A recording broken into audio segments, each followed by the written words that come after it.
हर हर महादेव। हम आरंभ कर रहे हैं शिव पुराण का 12वां अध्याय, मोक्षदायक पुण्य क्षेत्रों का वर्णन।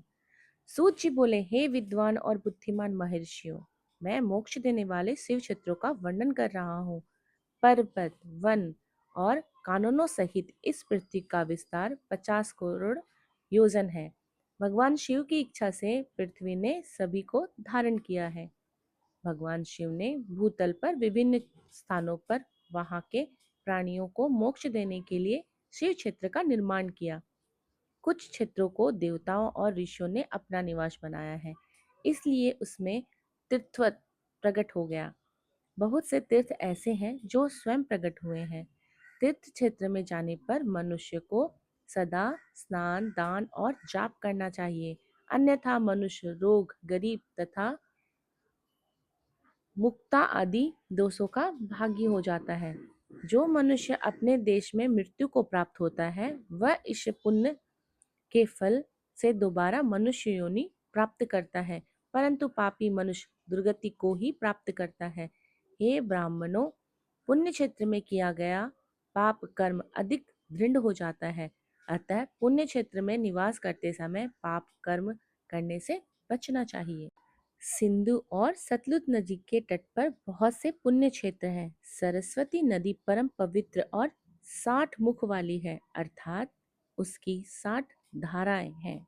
इन धाराओं के तट पर निवास करने से परम पद की प्राप्ति होती है। हिमालय से निकली हुई पुण्य सलीला गंगा 100 मुख वाली नदी है। इसके तट पर काशी, प्रयाग आदि पुण्य क्षेत्र है।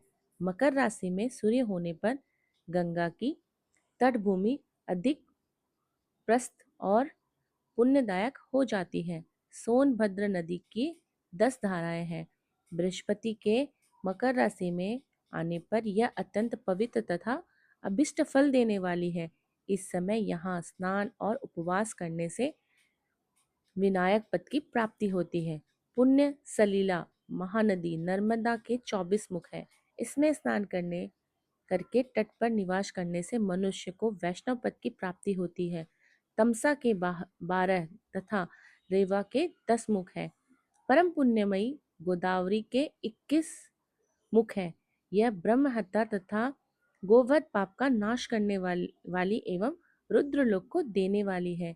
कृष्णावेणी नदी समस्त पापों का नाश करने वाली है। इसके 18 मुख है तथा यह विष्णु लोक को प्रदान करने वाली है। तुंगभद्र 10 मुखी है और एवं ब्रह्मलोक देने वाली है। स्वर्ण मुखरी के 9 मुख है। ब्रह्मलोक से लौटे जीव इस नदी के तट पर जन्म लेते हैं।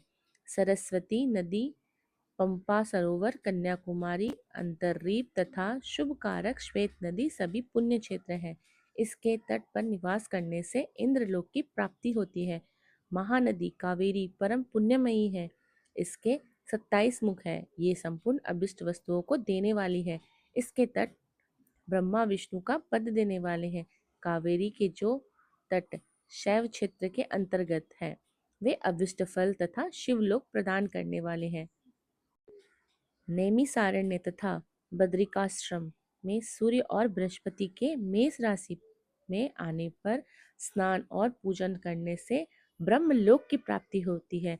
सिंह और कर्क राशि में सूर्य की संक्रांति होने पर सिंधु नदी में स्नान तथा केदार तीर्थ के जल का पान एवं स्नान ज्ञानदायक माना जाता है। बृहस्पति के सिंह राशि में स्थित होने पर भद्रा मास में गोदावरी के जल में स्नान करने से शिवलोक की प्राप्ति होती है। ऐसा स्वयं भगवान शिव ने कहा। सूर्य और बृहस्पति के कन्या राशि में स्थित होने पर यमुना और सोनभद्र में स्नान से धर्मराज और गणेश लोक में महान भोग की प्राप्ति होती है। ऐसी महर्षियों की मान्यता है। सूर्य और बृहस्पति के तुला राशि में होने पर कावेरी नदी में स्नान करने से भगवान विष्णु के वचन की महिमा से अभिष्ट फल की प्राप्ति होती है। मार्गशीर्ष माह में सूर्य और बृहस्पति के वृश्चिक राशि में आने पर नर्मदा में स्नान करने से विष्णु पद की प्राप्ति होती है। सूर्य और बृहस्पति के धनी राशि में होने पर स्वर्ण मुखरी नदी में किया गया स्नान शिवलोक प्रदान करने वाला है। मकर राशि में सूर्य और बृहस्पति के माघ मास में होने पर गंगा जी में किया गया स्नान शिवलोक प्रदान करने वाला है। शिवलोक के पश्चात ब्रह्मा और विष्णु के स्थानों में सुख भोग कर अंत में मनुष्य को ज्ञान की प्राप्ति होती है। माघ मास में सूर्य के कुंभ राशि में होने पर फाल्गुन मास में गंगा तट पर किया श्राद्ध पिंडदान अथवा तिलोतक दान पिता और नाना दोनों कुलों के पितरों की अनेकों पीढ़ियों का उद्धार करने वाला है। गंगा व कावेरी नदी का आश्रय लेकर तीर्थवास करने से पाप का नाश हो जाता है। ताम्रपारणी और वेगवती नदियां ब्रह्मलोक की प्राप्ति रूप फल देने वाली है। इसके तट पर सर्वदायक क्षेत्र है। इस नदियों के मध्य में बहुत से पुण्य क्षेत्र हैं। यहाँ निवास करने वाले मनुष्य अभिष्ट फल के भागी होते हैं। सदाचार, उत्तम रीति तथा सद्भावना के साथ मन में दया भाव रखते हुए विद्वान पुरुष को तीर्थ में निवास करना चाहिए, अन्यथा उसे फल नहीं मिलता। पुण्य क्षेत्र में जीवन बिताने से निश्चय निश्चय करने पर तथा वास करने पर पहले का सारा पाप तत्काल नष्ट हो जाता है, क्योंकि पुण्य को ऐश्वर्यदायक कहा जाता है। ये ब्राह्मणों, तीर्थ में वास करने पर उत्पन्न पुण्य कायिक, वाचिक और मानसिक सभी पापों का नाश कर देता है। तीर्थ में किया मानसिक पाप कई कल्पों तक पीछा नहीं छोड़ता, यह केवल ध्यान से ही नष्ट होता है। वाचिक पाप जाप से तथा कायिक पाप शरीर को सुखाने जैसे कठोर तप से नष्ट होता है। अतः सुख चाहने वाले पुरुष को देवताओं की पूजा करते हुए और ब्राह्मणों को दान देते हुए पाप से बचकर ही तीर्थ में निवास करना चाहिए।